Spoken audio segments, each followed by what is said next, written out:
머리에 망치를 한 대 맞으면서 하나님께서 나를 정말 돌고 돌아서 예. 전형적인 뭐 의대에 가서 뭐 1등하고 의대 가고 뭐 이렇게 해서 여기까지 온 게 아니고 제가 정말 하루하루 버티면서 겨우겨우 왔거든요. 네네. 근데 왔는데 하나님께서 그래 봐라, 내가 너한테 이 사람들을 맡기려고 오늘 여기까지 너를 불렀다, 이렇게 말씀을 하시는 거예요. 하나님은 늘 사람을 이렇게 준비해 놓으시더라고요. 맞습니다. 나에게 도움을 주실 분들을. 어떤 만남이 기다리고 있었을까요? 제가 여기 이제 출연 준비하면서 또 옛날 생각을 하다 보니까 예. 어머님께서 저희 예. 어머니께서 저 위해서 어렸을 때부터 그 기도를 하셨다라고 하시는 말씀이 생각이 나요. 네네. 만남의 축복. 만남의 축복. 예. 축복기도 많이 하셨다고 예. 하시더라고요. 예. 제가 이제 아산병원에서 모든 과정을 다 마치고 이제 건국대학교로 이제 왔는데, 사실 이제 그 조교수들 처음 이제 발령을 받고 처음에는 사실 이제 그런 고민들이 굉장히 많거든요. 내가 네. 이제 인생을 또 어떻게 살아야 될까? 네. 뭐에 나의 인생을 또 쏟을 것인가? 이제 15년이 흘렀으니까 예. 15년 동안 이제 어떤 걸 할 거에 대한 고민들을 이제 하던 시기였던 것 같아요. 예. 그러면서 이제 세미나에 갔는데 그 학교는 특이하게 척수손상 환자분이 나와가지고 예. 자기 삶에 대해서 이렇게 나누는 시간이 있어요. 예.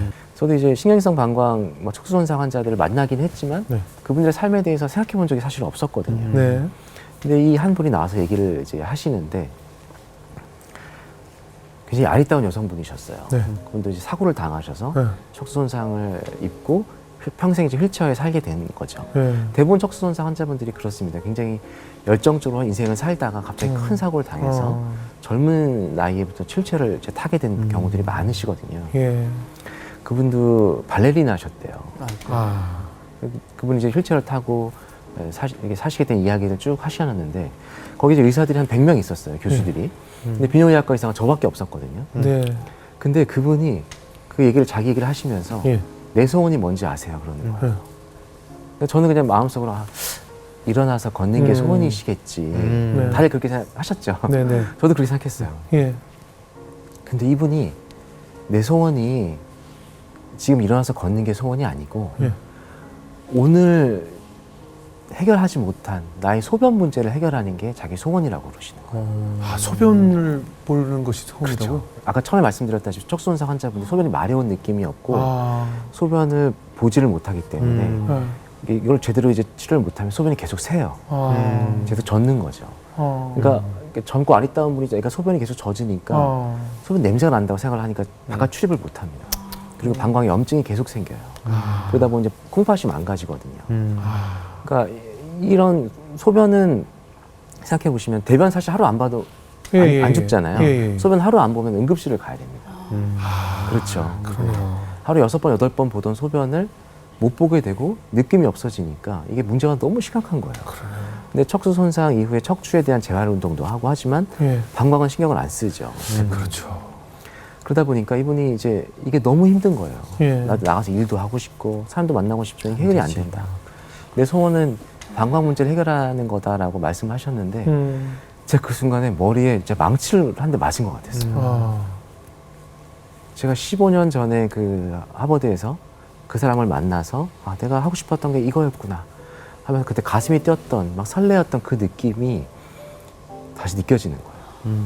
머리에 망치를 한 대 맞으면서 하나님께서 나를 정말 돌고 돌아서 전형적인 뭐 의대에 가서 뭐 1등하고 의대 가고 뭐 이렇게 해서 여기까지 온 게 아니고 제가 정말 하루하루 버티면서 겨우겨우 왔거든요. 네네. 근데 왔는데 하나님께서 그래 봐라, 내가 너한테 이 사람들을 맡기려고 오늘 여기까지 너를 불렀다, 이렇게 말씀을 하시는 거예요. 이분들이 사실 갈 데가 없거든요. 이분들이 정말 너무 필요한 치료인데 갈 데가 없어요. 그리고 내 치료 받아야 되는지도 잘 모르시는 분들이 대부분이고, 그러면서 하나님 나를 이거를 위해서 부르셨구나. 내가 비뇨기학과 하면서도 사실은 좀 폼나는 거 하고 싶었거든요. 막 암 수술하고 로봇 수술하고 이런 거 하고 싶었는데 네. 신경이성 방광이란 그게 가슴에 딱 와닿으면서 그래, 하나님께서 나 이거 하라고 부르셨구나. 나는 마음이 이제 또 두근두근 하기 시작했어요. 그러면서 예. 이제 뭘 해야 될까 이제 고민하기 시작했죠. 네네. 그분들의 삶을 다시 한번 여러 사람들을 만나고 예. 하면서 이제 몇 년을 준비해서 이제 신경인성 방광 클리닉이라고 하는 걸 예. 이제 우리 병원에 이제 열게 됐습니다.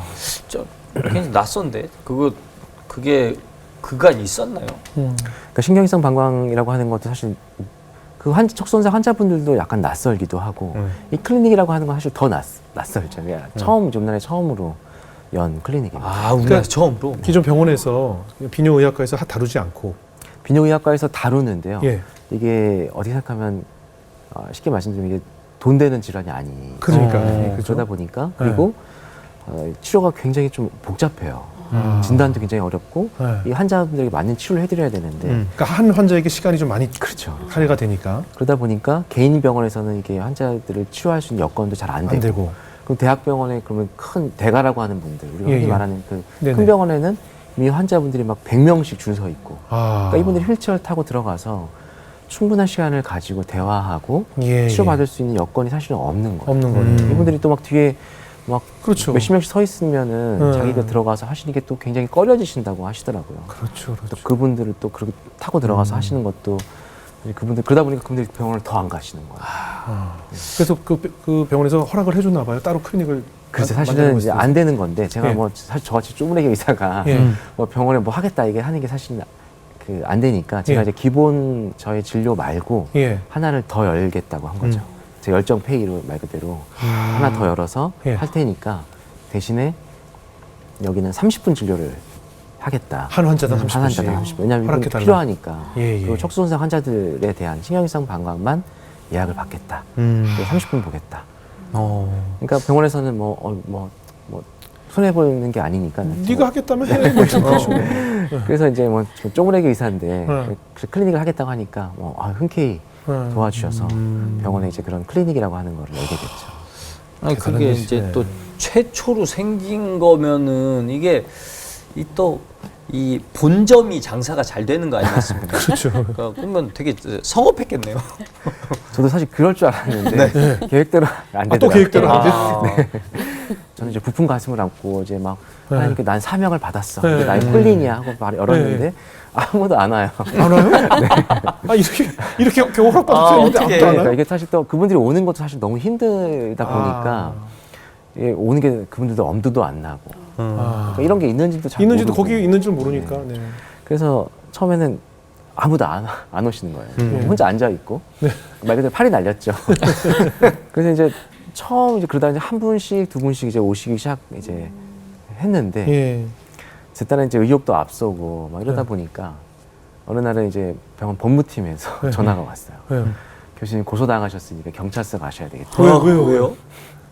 이제 그 신경이성 방광 클리닉을 열어가지고 환자들 한두 분 이제 보기 시작했는데 신경이성 방광이 사실 굉장히 그래서 좀 복잡합니다. 이게 왜 그러냐면은 환자분들이 척수 손상을 당하셨고 휠체어를 타긴 하시는데 매일 6번, 10번씩 보던 소변을 내가 못 본다는 게 납득이 안 되는 거예요. 그러니까 막 얼굴이 빨개질 정도로 막 소변을 힘을 막 주면은 이만큼 나와요, 사실 소변이. 그럴 수 있잖아요. 꽉 차 있을 때 힘을 주면. 그러니까 예를 들면 100cc가 방광에 차 있는데 힘을 막 주면 10cc가 나와요. 그러니까 이 환자분들은 사실 그런 분이셨어요.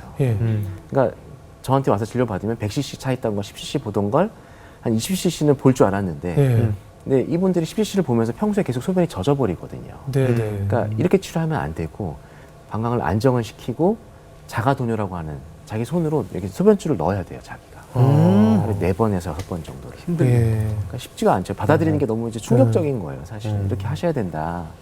그렇게 했더니 이분이 이제 그나마 저는 10cc라도 봤는데 김아람 교수한테 치료받고 10cc도 안 나온다라는 거죠.